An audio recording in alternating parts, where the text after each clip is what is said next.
Hello, everybody, and welcome back to U Exchange, the podcast where I exchange my user experiences to change them, and yours for the better. I'm Jeremy, a mentor and senior user researcher with over 8 years of experience and a background in neuroscience. Throughout my career, I've had the privilege of engaging with hundreds of users around the world, spanning across Europe, the USA, Africa, and India.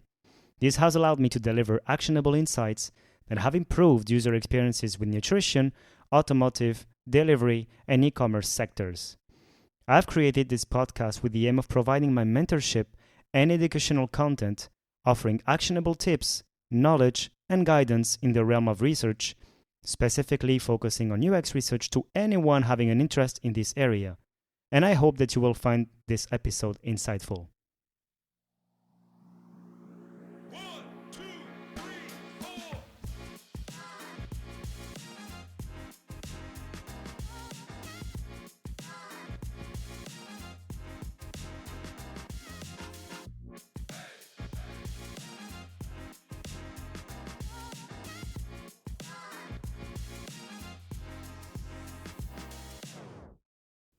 Hello, everybody, and welcome back to the show. This episode is going to be the second episode of a 3-episode series on conducting user interviews with best practices, tips, and techniques for effective user research. So, if you haven't done it yet, I highly encourage you to go listen to the first episode because I am giving some context around user interviews in user research, and I'm giving some useful information related, for instance, to the definition of user experience, the place of user research, and research in general in the process of crafting better user experiences. Then I try to define and place interviews as a methodology in the overall landscape of user research methods, why they are considered to be attitudinal, qualitative, when can they be used in the product development life cycle? And the first part ends with the different types of interviews, including the structured, unstructured, and the most common one being the semi-structured interview. And so I'm really happy to go on with this series today with the second episode of this series, and I will give you some tips regarding how to prepare for your interview. So this is going to be the second, and then in the third episode, there will be some tips, do's and don'ts around the interview process. And I'm thinking of doing probably a bonus episode with some case studies in which I will not show anything as per the nature of the podcast, but I will narrate how did my past research go when using the interview as a methodology. So let's dive right in with the second part, which is called Prepare Your Interview. So as for any research project, you need to prepare. Whatever the methodology you use, you need to be prepared to run your UX research project or your research project.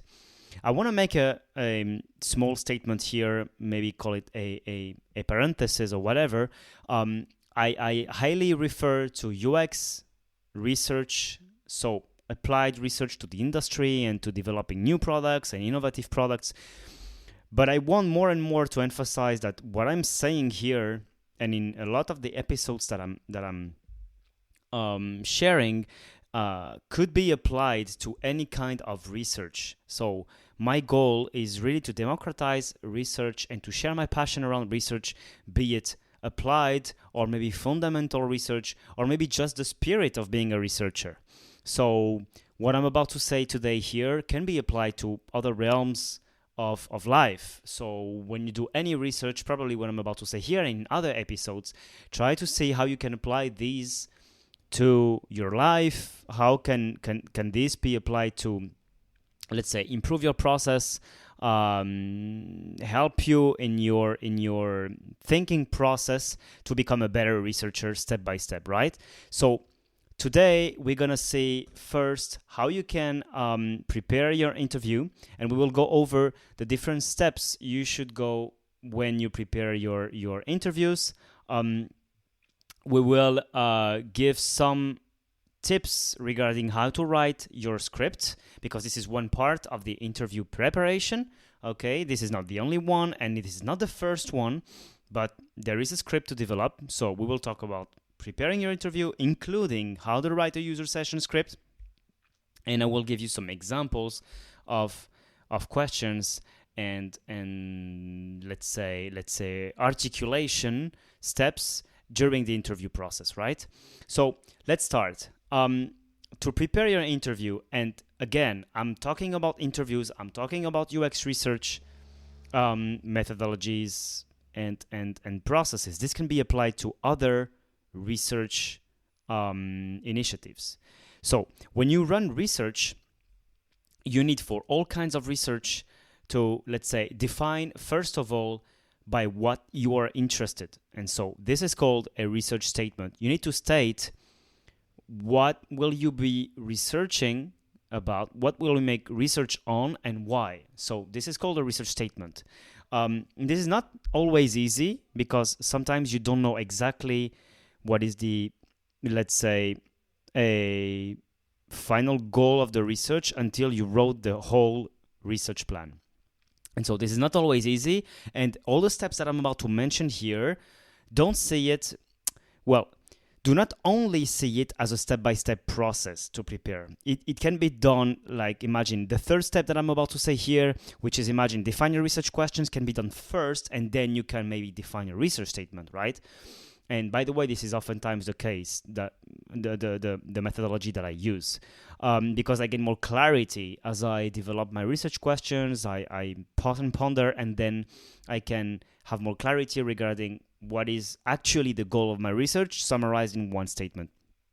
Okay, that being said, so the first step, but not necessarily the first step, let's say the first time I'm presenting today, is called a research statement. What is the research statement?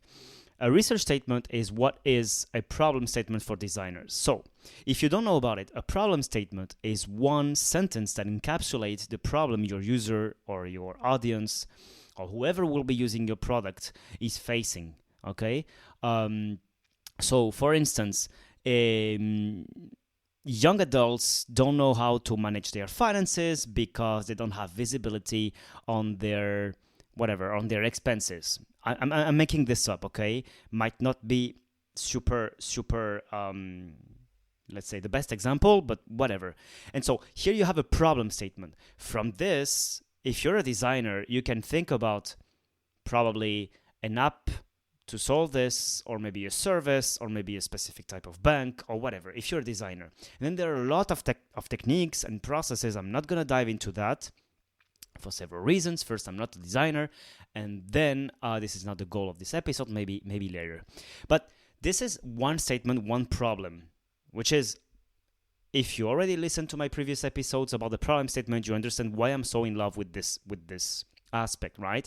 If you have a good problem statement defined, you have 95% of the solution in mind, because tackling the wrong problem with an awesome solution will ultimately lead to a failure, because you're not tackling the right problem, so you won't have probably a lot of users. Anyway, so why am I talking about this? Because the problem statement is central to the activities of a designer, okay?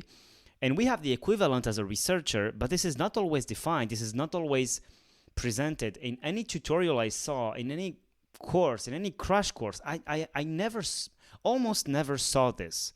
And I'm a bit frustrated by that, to be honest, because this is something that is basic and should be really taught. So if you came across some resources mentioning that, please share them with me. I would be interested to read them.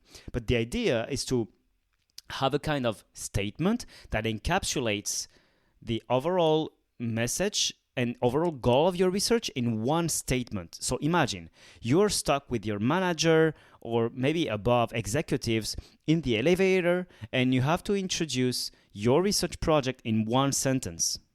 Okay, you have only one sentence. So this is your research statement.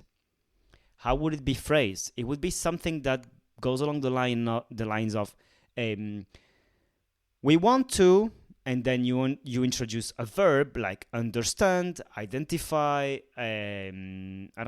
list, users' pain points when it comes to expenses by, and then you add the methodology you're gonna run.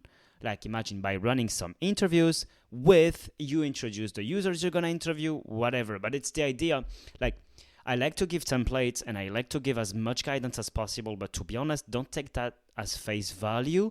Come up with your own template, your own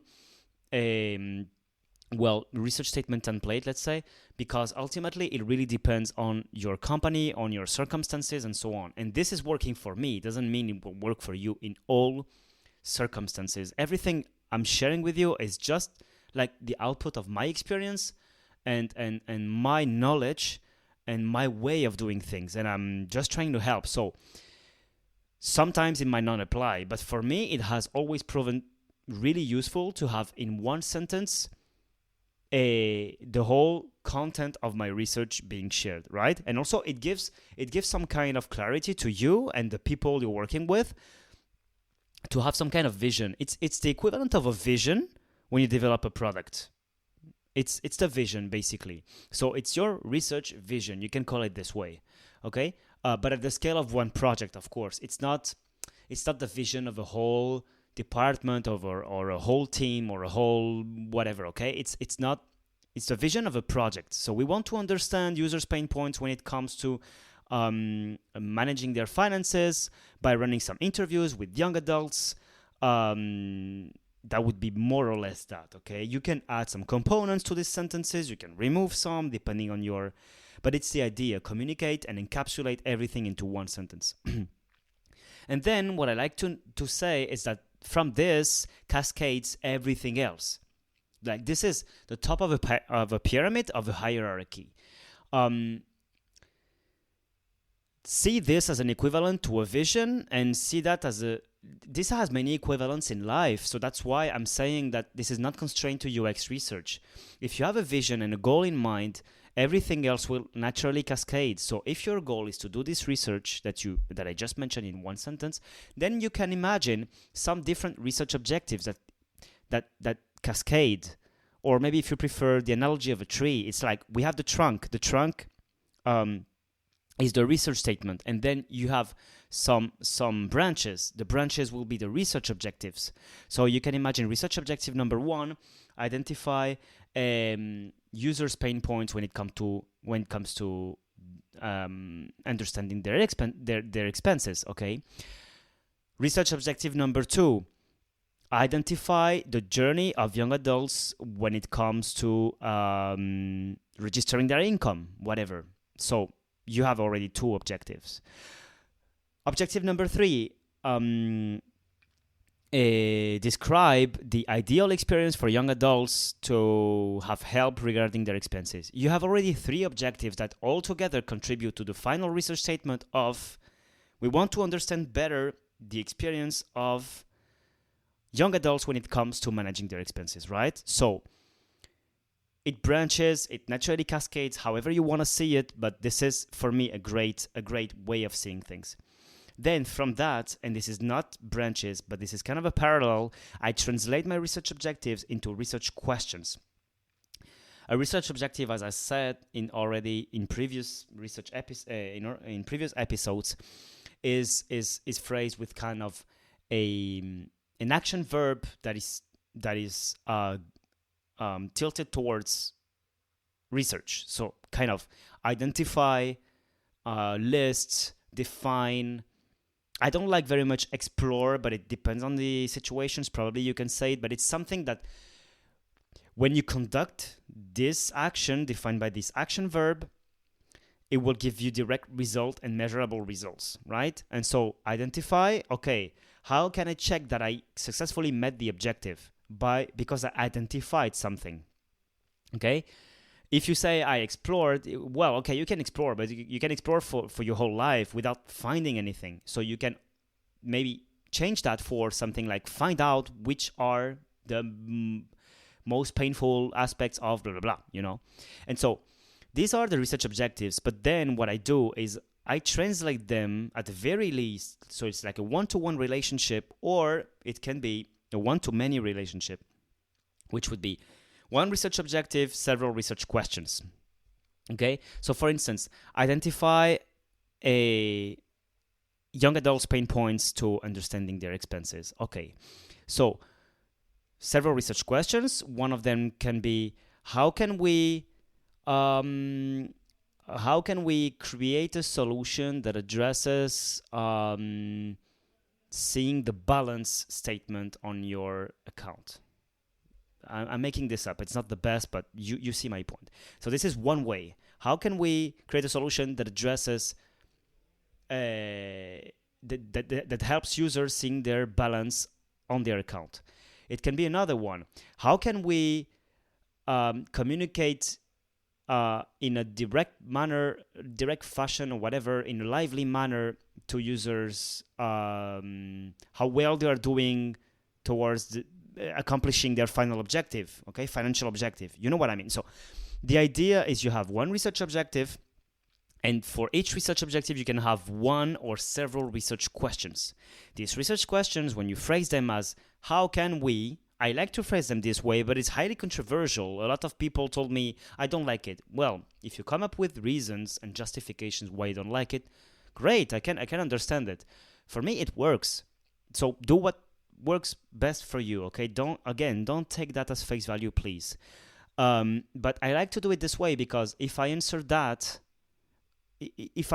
question, I will directly have actionable tips or directions for my designers. Like, how can we communicate directly to the users of the app how well they are doing towards their financial objective? The answer to that is a direct design action or decision. So we can communicate it whatever, by a graph, by a big by big figures, colors figures, or animations, whatever, you know. So this is the idea. Answering the question will give you actionable how can I say, steps, answers. Once you have that, so the research statement, the objectives, the questions, you can define the methodology. Because again, the methodology has a direct relationship with the research questions and the objectives. If you see that you have research objectives tilted towards more discovery research, then here you will say, okay, we will run interviews. If you say we want to validate, again, objective, validate. Okay, so you have the action verb, validate, and then you have the rest of the objective. And so we want to validate, blah, blah, blah. Well, you can have a sense, you can have an idea here that it's going to be something like quantitative, okay? But then this comes, it's a mix of science, skills, and instinct, choosing a methodology, okay? So this comes with training, this comes with trial and error, a lot of discussions. Even if you're a highly skilled professional, a lot of the times, we tend to disagree among researchers. We tend to brainstorm. And that's the power of research, and that's the power of innovation and user experience research, okay? So then here you define a methodology, right? So in this case, we would run interviews. Then you define your participants. Again, the participants will highly depend on methodology, the research questions, and so on. In this case, if we choose an interview, of course, one-to-one interviews, a good number is between 8 and 12. I tend to prefer 8, to be honest. It's a good compromise, because if you do 8 30 minutes interviews at the very least, or 1 hour, it's a lot of time.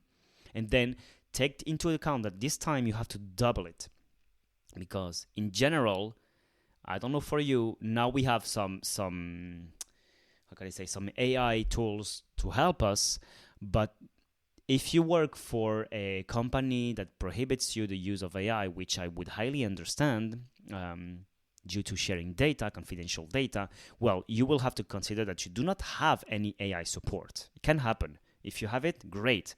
But if you don't, and even if you have it, I will make an episode dedicated on that, about the use of AI tools for research, and a complete roadmap for you to use AI for research. Even though you need to be the master of these tools, okay? It's like if you have automatic pilot, I don't know if that's called this way, but like for a plane, you need to be a skilled pilot. still. Okay, so it's the same. You need to know your stuff. You need to know what's a good answer from AI, what's not a good answer, and so on and so forth, right? So 8 participants is the best for me in general for interviews, because then each interview I have to synthesize it. So that's the main reason. And qualitative data takes a lot of time to synthesize. Then once you have that, you should define your script. Okay. I talked about the script in previous episodes. I will make other ones about this. I will dive deeper into some questions.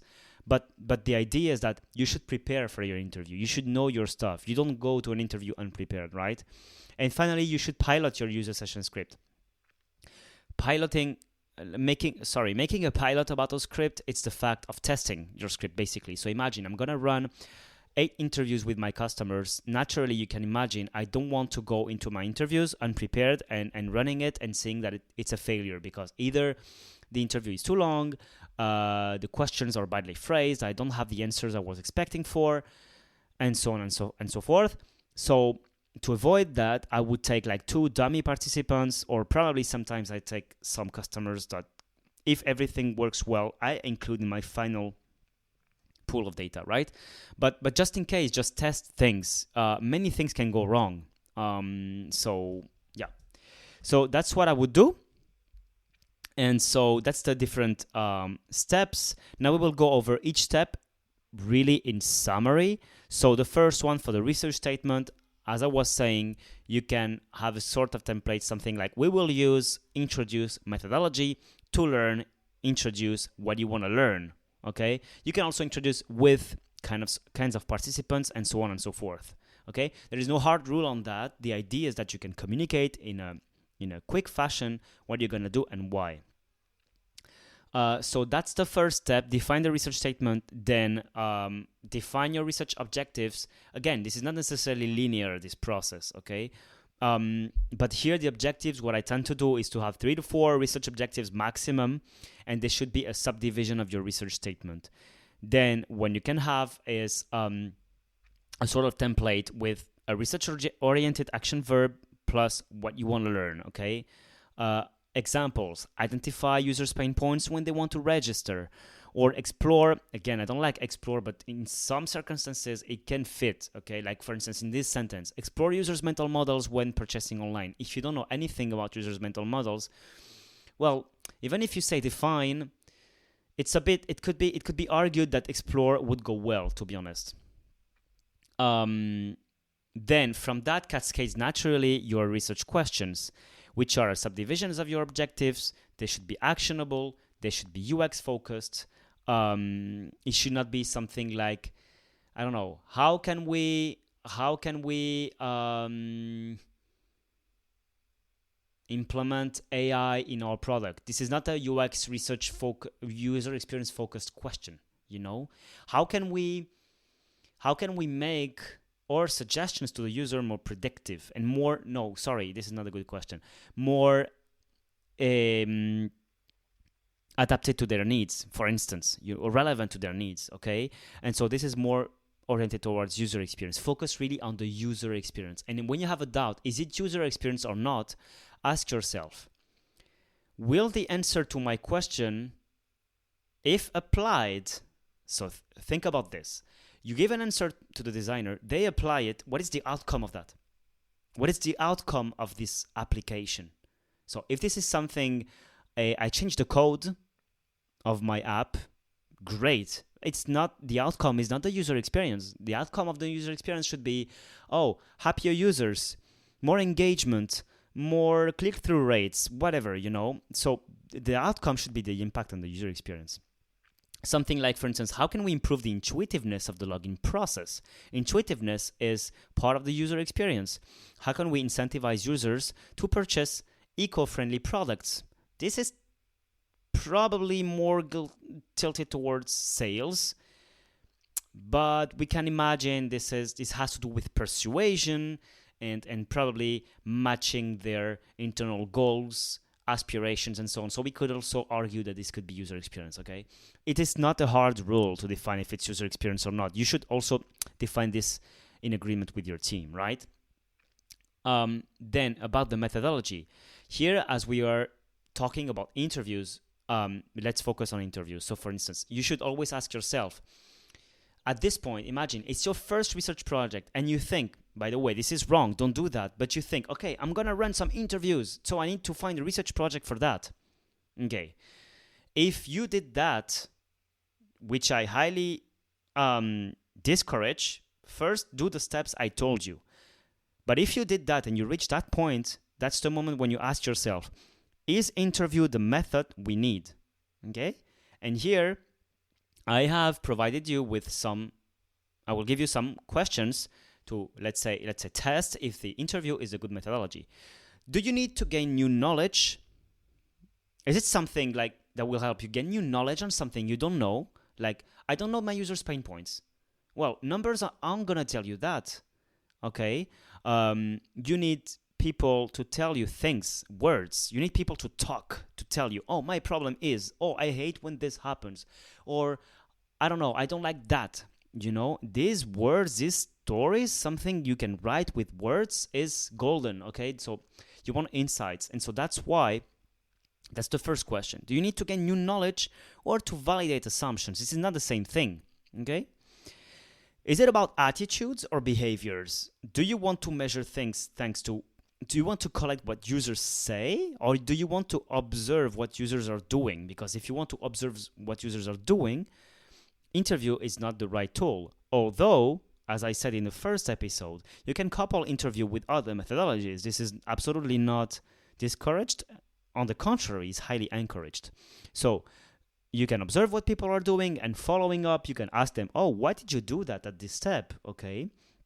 Or you can ask them question, what do you think about logging in e-commerce websites? They will tell you what they think, and then you can tell them, oh, can you show me your past website where you went and your login process? Show me how you did it. Okay, so we can imagine both ways. This is, for me, the possibilities of research are unlimited. So that's why this is so fascinating. Is it qualitative or quantitative? So of course, all the questions I'm telling you now are kindly related one to another, okay? So you can imagine, if you want to measure attitudes and you need to gain new knowledge, it's highly probable it's going to be qualitative, okay? But still, ask yourself this question: am I gathering data that I can sum up, that I can collect with words or with numbers? And are you also interested in other methodologies? This is not, let's say, defining if you should use interviews or not here, this question, but it's just for you to ask yourself, what other methodologies can I introduce in this process? This is also good to ask. Then, fifth step, again, defining the participants. The guidelines here are clear. You should always study with a representative sample of participants. So in general, it's going to be customers, users of your product, or if you're creating a new product from scratch, well, use from the competitors, try to brainstorm what are going to be the main users of your app. If you start from nothing, in general, you start from assumptions, okay? There are some circumstances where you can use users that dropped your app, that quitted, okay? So it can also be a case, I'm not saying the opposite, but usually, more often than not, it's going to be representative samples of participants. We always want to improve the experience of participants, of users, that are already our users. Okay, we take care of them because we don't want them to leave. And then, as a nice to have, second step, it would be great to tackle the users that are not, to invite more users, of course.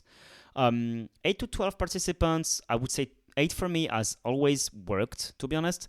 It depends on if you reach what we call a saturation level, so a level at which above that you would gain no new data from that, no new knowledge, okay? So the 8th participant, you had him or her, and then the 9th, the 10th, the 11th are not telling you anything more, are not teaching you anything more. So in this case, you reach what we call a saturation level, and this is a step at which you are spending a lot of time, resources, energy, and you're not getting anything new. So that's why at this stage, in general, we advise to stop it.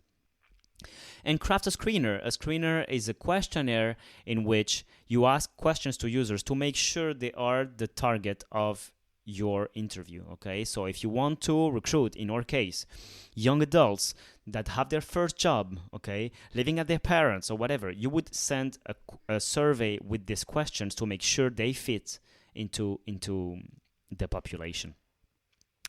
Imagine a screener. I would always advise to avoid biased questions, and I will make an episode dedicated to that for surveys, for screeners, and so on. But here, really, in a nutshell, I love this kind of phrasing, which is please select the option that most fits your situation, and then you give multiple choices. Okay, I live at my parents. Sorry, I live in a co-living or whatever. Okay, and so then you propose several answers and they choose the one that best fits. And then you should define the criteria for recruitment. So for instance, we want new parents between 25 and 34 years old, living in Manhattan and using social media at least twice a day. Okay, so you should define your criteria, what you expect to gain from this screener.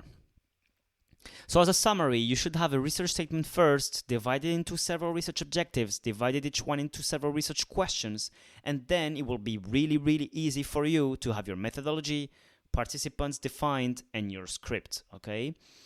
In the next episode, I will tackle some pieces of advice regarding the script.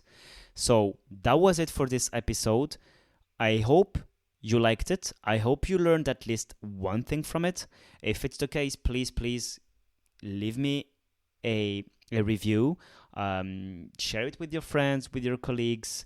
Interact with me. Ask me questions through the survey. Go to the form that is in the show notes. And if you have some suggestions, if you want some mentorship, I have several formats. I have free options.